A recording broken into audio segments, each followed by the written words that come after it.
नमस्कार साथियों, गणेश घासकाटा।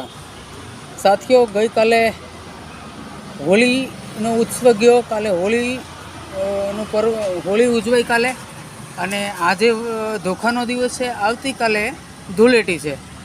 આપણે સમજવાનું રહેશે કે હોળીનો ઉત્સવની પાછળનું સત્ય શું છે। હોળી એ અસત્યની સામે સત્યનો જય છે, અધર્મની સામે ધર્મનો જય છે। તો પ્રહલાદ જે હતો એ સત્યનું પ્રતીક હતો, સત્યના ઉપાસક હતો અને એનો બાપ જે હતો હિરણ્યકશિપુ એ રાક્ષસ હતો અને એ ઈશ્વર તત્વને, સત્ય તત્વને નકારતો હતો। તો એમના જ દીકરાએ કીધું કે બાપ હો તો ભલે રહ્યો, પરંતુ હું સત્યનો ચાહક છું, સત્ય તારાથી અલગ છે, તારાથી મહાન છે।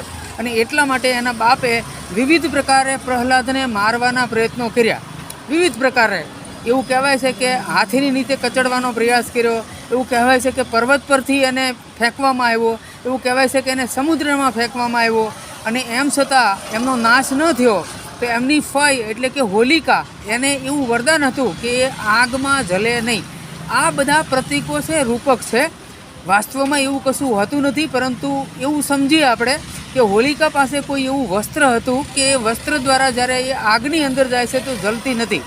પરંતુ જ્યારે હિરણ્યકશિપુએ પ્રહલાદના બાપે હોલિકાને આ કોન્ટ્રાક્ટ આપ્યો કે કોઈ પણ રીતે આ પ્રહલાદને તું મારી નાખ, એટલે એને અગ્નિમાં લઈ જા। અને બને છે એવું કે હોલિકા પોતાના ભત્રીજાને લઈ અને એ જે કાંઈ કાપડ હતું ઓઢી અને આગના ભડકાની અંદર જાય છે અને એ કપડું ઉડી અને પ્રહલાદની ઉપર જાય છે। હોલિકા બળી અને ભસ્મ થાય છે અને સત્યનો વિજય થાય છે। આ રીતે સત્યનો વિજય જે થયો છે એના અનુસંધાને હોળીનો ઉત્સવ છે। હવે એને પાછળ જે રંગોત્સવ ઉજવવામાં આવે છે એ ખુશીનો ઉત્સવ છે, પરંતુ આ વિકૃત હોળીના ઉત્સવને એટલો વિકૃત બનાવવામાં આવ્યો છે કે એની પાછળ ગંદકીઓ ઉછાળવામાં આવી, વિવિધ પ્રકારના કલરો ફેંકવામાં આવ્યા, ગંદકી વધારવામાં આવી। તો આ કેટલા હદે સત્ય છે। સાથીઓ, ઉત્સવ ઉજવો પણ પ્રકૃતિનું ધ્યાન રાખો, બીજા લોકોનું ધ્યાન રાખો। કોઈને દુઃખી કરીને ઉત્સવ ઉજવો એ સત્યના વિજયના પાછળનો જે ઉત્સવ છે એના હાર્દને નુકસાન થાય છે।